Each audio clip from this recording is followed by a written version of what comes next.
नमस्कार, मैं सृष्टि और आप देख रहे हैं हेलो नवलगढ़। आज टीचर्स डे है और सभी स्कूलों में ये टीचर्स डे 5 सितंबर को बहुत ही जोरों शोरों से मनाया जाता है और कहते हैं गुरु के बिना ज्ञान नहीं है और ज्ञान बिना जीवन नहीं है। और एक टीचर ही होते हैं जो हमें जीवन जीना सिखाते हैं, अच्छे बुरे की परख कराते हैं।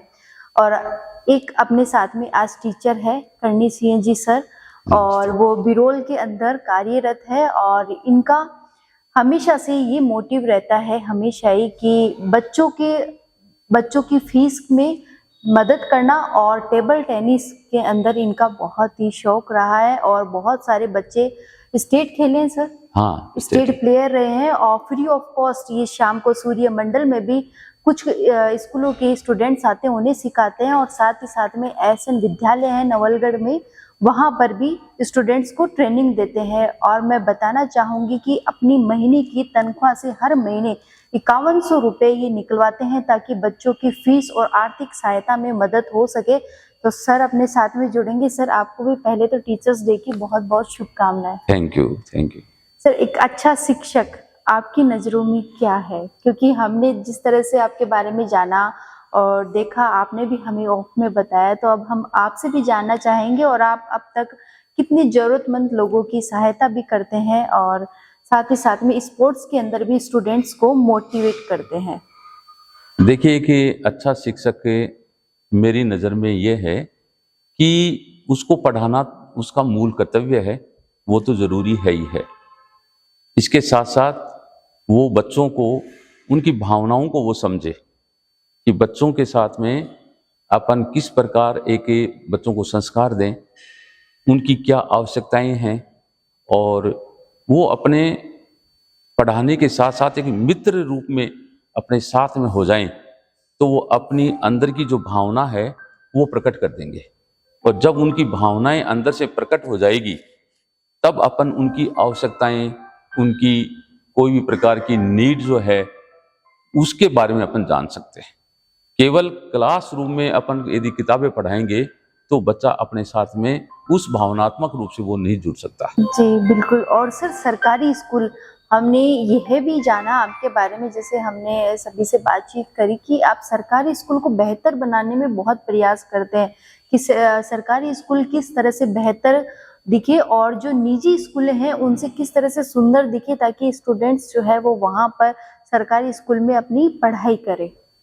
देखिए, सरकारी स्कूल में और प्राइवेट स्कूल में, स्कूल तो स्कूल है, परंतु वहाँ जो स्टाफ है, पहला जो बड़ा अंतर है सरकारी और इसमें प्राइवेट में, कि आरपीएससी द्वारा जो सेलेक्ट होते हैं, जो टॉप रैंकर जो व्यक्ति है वो सेलेक्ट होकर के वहाँ आते हैं। इतनी बड़ी भीड़ के अंदर 10 लाख 15 लाख में से 2000 4000 व्यक्ति जो सेलेक्ट होकर के आते हैं, बाकायदा उनको पूरी सैलरी मिलती है। तो वो डेडिकेट होकर के और जिस मन से और जितनी अच्छे तरीके से वो पढ़ा सकते हैं, उतना शायद किसी दूसरे विद्यालय में नहीं होता। एक बड़ा अंतर तो मैं ये मानता हूँ। हाँ, कुछ भौतिक संसाधनों की जरूर कमी हो सकती है, परंतु भौतिक संसाधनों में कमी होना किसी विद्यार्थी की कमी नहीं मान सकते। आप महाभारत पे पहुंच जाओ, महाभारत में अर्जुन के पास में सब कुछ था, गांडीव भी था, द्रोणाचार्य भी था, परंतु केवल अर्जुन सबसे बड़ा धुरंधर नहीं हुआ था, धुरंधर हुआ था एकलव्य। और एकलव्य के पास में न तो गांडीव था, हड्डियों का धनुष था, सरकंडे के तीरबान थे, और न उनके पास द्रोणाचार्य था, फिर भी वो जीता।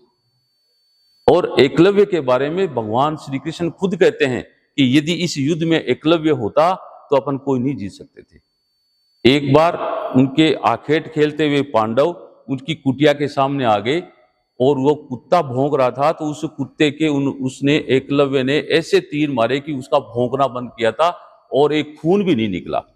ऐसे एकलव्य सरकारी विद्यालय के बच्चे पढ़ते हैं। तो मेरा कहने का मतलब ये है कि दोनों में अंतर है, परंतु ये नहीं कि संसाधन नहीं है तो वहां पर बच्चे पढ़ नहीं सकते।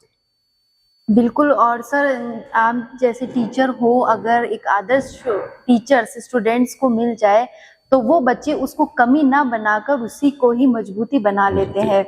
और सर जैसा स्पोर्ट्स के अंदर आप 2015 से बिरोल के अंदर काम कर रहे हैं, कार्यरत है, तो वहाँ पर जैसे छोटी सी बिल्डिंग हुआ करती थी, आप आज तो वहाँ पर बहुत बड़ी बिल्डिंग हो गई। और टेबल टेनिस के बारे में जैसा आप बता रहे थे, तो आप वो हमारे दर्शकों को भी बताइए। देखिए, जब मैं नवलगढ़ में आया था 1996 में, तो यहाँ 5-7 खेलने की रुचि मेरी शुरू से थी, पर 5-7 ऐसे प्लेयर थे जिनको देख करके मुझे इस गेम के प्रति जागृति पैदा हुई। और वो जागृति जब मेरे पैदा हुई तो मेरे अंदर मैंने सोचा कि मैं इसको सीखता हूँ, हालांकि मैं इसको इतना अच्छी तरीके से तो नहीं सीख पाया। वो सारी भावनाएं मैंने मेरे बच्चे पे निकाली। पहले मैंने मेरे बच्चे को तैयार किया, और उसके साथ साथ में ही मेरी स्कूल, जब मैं एसएन विद्यालय में था तब मैं वहां पर टीमें तैयार करने लग गया। तो मेरी 14 और 17 और 19 तीनों टीमें पहले जिला स्तर पर जीती, उसके बाद में राज्य स्तर पर जीती, और राज्य स्तर पर जीती नहीं बल्कि फर्स्ट पोजीशन आई।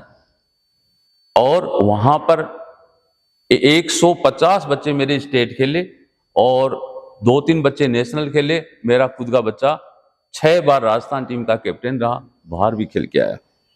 ये मेरा शुरू से ही जो शौक रहा, यही कारण सूर्य मंडल में मैं डेली 2 घंटे जाता हूं, और वहां जाकर के, और जो भी बच्चे आते हैं, चाहे वो गरीब घर के बच्चे हों, चाहे प्राइवेट स्कूल के बच्चे हों, चाहे गवर्नमेंट के बच्चे हों, सभी का वहां पर स्वागत है।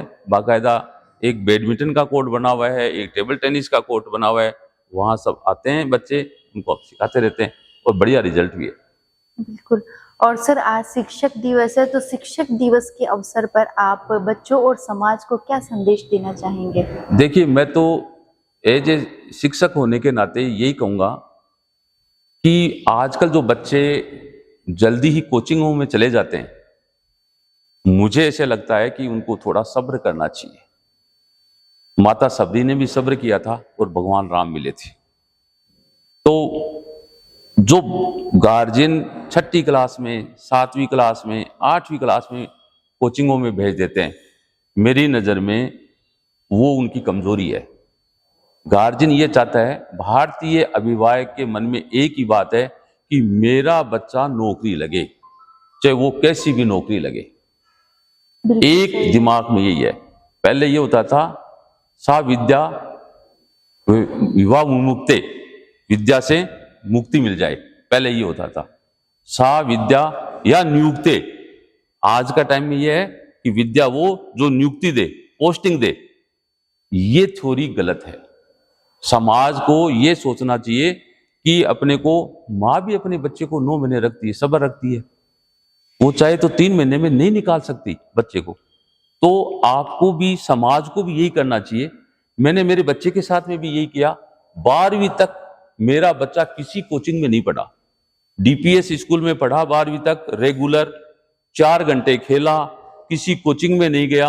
आज वो एमबीबीएस कर रहा है बिना कोचिंग के, सेल्फ स्टडी करके। 4 महीने 5 महीने मैंने उसको यहाँ कोटा भेजा था, 4-5 महीने लास्ट के, और वो भी रैकेट लेके गया था। खेलने वाले रैकेट के साथ में वहां पहुंचा था। वो कितना पढ़ा क्या नहीं पढ़ा, पर उसकी अच्छी रैंक आई और पीजी में भी हुआ। तो क्यों न समाज के जो लोगों को मैं ये कहना चाहूंगा कि वो कोचिंगों पे जो इतना जल्दी अर्ली, जो सब्र वाली बात जो मैंने आपको उदाहरण देकर के जो बताई है, वो थोड़ा सा रखे, ताकि उसका दिमाग डेवलप हो। आगे जाकर के रहना तो समाज के साथ ही है। वो बच्चा जो, जिसको आपने फीड कर दिया 6ठी क्लास में, 7वीं क्लास में, वो बच्चा समाज के साथ एडजस्ट नहीं कर पाएगा। चाहे वो डॉक्टर बने, चाहे वो इंजीनियर बने, चाहे वो आरएस बने, चाहे वो आईएएस बने, वो समाज के साथ में एडजस्ट नहीं कर पाएगा। तो मैं समाज से एक शिक्षक होने के नाते ये अपेक्षा करता हूँ। तो क्या सर यही कारण होता है कि माता पिता जो है वो बच्चों को जल्दी कोचिंग भेजने की वजह बच्चा डिप्रेशन में आ जाता है? हाँ, ये डिप्रेशन इतना है कि आज कोचिंगों में, दरअसल स्कूलों में जो गुरु के द्वारा दिया गया ज्ञान है, वो ज्ञान, वो संस्कार वहां नहीं मिलते। वहां केवल किताबी ज्ञान मिलता है, और केवल किताबी ज्ञान आपको डिप्रेशन में ला देगा। और किताबी ज्ञान सर जीवन भर नहीं चल सकता, किताबी ज्ञान जीवन भर नहीं चल सकता। बिल्कुल सही कह रहे हो आप। और सर क्या पढ़ाई के साथ साथ में जैसे स्पोर्ट्स में आपका इंटरेस्ट है और आप स्टूडेंट्स के अंदर भी वो एक भावना जो है स्पोर्ट्स को लेकर वो जगा रहे हैं, तो कि स्पोर्ट्स भी जरूरी है? स्पोर्ट्स तो इतना ज्यादा जरूरी है नहीं कि आप, ये वो टाइम निकल गया जब ये लोग ये कहते थे कि खेलोगे कूदोगे तो बनो होगे खराब। ये नीति खत्म हो चुकी। आज आप किसी भी खिलाड़ी को देखो, तेंदुलकर कहां तक पढ़ा हुआ है, 10th पास है, पर भारत रत्न मिला है उसको। मैं ये कहता हूं सारे तो तेंदुलकर नहीं हो सकते, परंतु आप यदि खिलाड़ी बनाओगे, खेलेगा बच्चा, उसका दिमाग डेवलप होएगा, दिमाग डेवलप होएगा तो वो समाज में कुछ अच्छा काम करेगा। तो ये आप बहुत से ऐसे उदाहरण देखोगे खिलाड़ियों के अंदर कि आप यदि खेल के साथ साथ में पढ़ाई करता है, वो बच्चा दूसरे बच्चों से ऑटोमेटिक ही आगे निकल जाएगा। और सर लास्ट में आप कुछ संदेश देना चाहेंगे आज स्टूडेंट्स को? स्टूडेंट्स को मैं ये देना चाहूंगा कि जो गुरु के द्वारा दिया गया ज्ञान है उसको आप संस्कारों से जोड़ करके आगे रहो। जब तक आपके अंदर संस्कार नहीं है, जो नई जनरेशन आ रही है, खान पान, रहन सहन, पेशेंस, ये सभी चीजें जो मूल्य हैं वो नीचे गिरते जा रहे हैं। मेरा ये कहना है कि इन मूल्यों को आप बरकरार रखेंगे तो समाज भी बहुत अच्छा होगा। ऐसे शिक्षक ही राष्ट्र निर्माता है जो शिक्षा को सेवा और समाज सुधारक का जरिया बनाते हैं। धन्यवाद।